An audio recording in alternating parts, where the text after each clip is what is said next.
Welcome to the new moon in Aquarius. So the sun and the moon are both together at the same degree of the zodiac under the energy of Aquarius, creating a new area of growth and development for us. This is new life being seeded under the energy of Aquarius. We also have all of these planets here together supporting this. So there's a stellium, or a big old party, happening in the sign of Aquarius. This is the theme of 2021. All of this energy is going to be felt and integrated into our lives over the course of this year. So this is a really powerful new moon happening on February 11th. We're going to see the seeds of what's being planted now starting to grow and come into full view for us at the end of July 23rd. July 23rd, we have the first full moon in Aquarius. So 6 months from now, we'll really begin to see these energies come out to play and how they're showing up for us in our lives. You know, the attention is focused here this year. So we'll have 2 full moons happening in the sign of Aquarius this year. July 23rd, and then again on August 22nd, we'll have a blue moon. So 2 full moons where you're going to get a chance to see how these energies are integrating into your lives. What are these energies all about? So Aquarius is the sign that they're kind of like the clouds of the zodiac. So they are water bearers, but it's air energy. It's powered by the element of air. And Aquarius is ruled by Uranus, which is the changemaker planet. He's electricity, he's lightning. Aquarius energy is about the collective. It's not personal, it's not individualized, it's definitely the sacred. Uranus is the higher octave of Mercury, who's retrograde, also in the sign of Aquarius right now. So these energies rule our minds. So it's the lower mind and the higher mind. And the purpose of Uranus is to connect us more with higher mind thinking. It's the godlike thinking. It's sacred, very close to, you know, our higher powers here. This is the higher powers.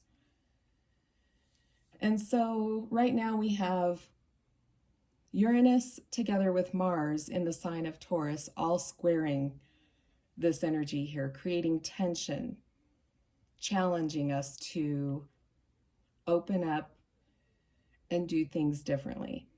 Mars is the planet of doing, asserting our will, putting action into motion. Uranus is the planet that's going to create movement and change and create an opening for us to do something differently about how we secure ourselves in this world, how we use our resources in sustainable, responsible ways. So all of these energies, we have Saturn, Jupiter, Venus, Mercury, who's retrograde, and the moon and the sun together in Aquarius. Now, all of these planets just moved through Capricorn with Pluto there. And anytime a planet touches Pluto, Pluto transforms it. They're forever changed. So all of these forces have just been forever changed. They have a higher frequency of power with them now.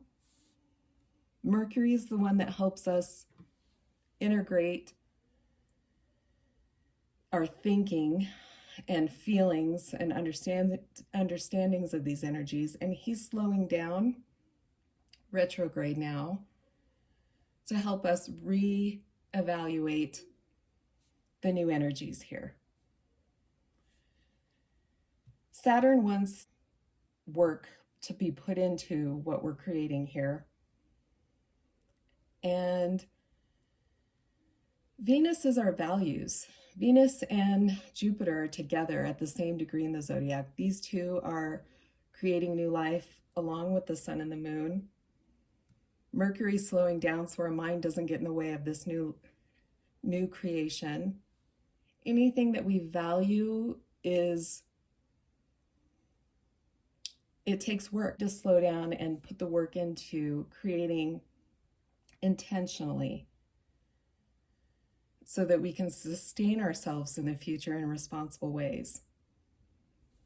Venus is the planet that rules money and love, anything that we value.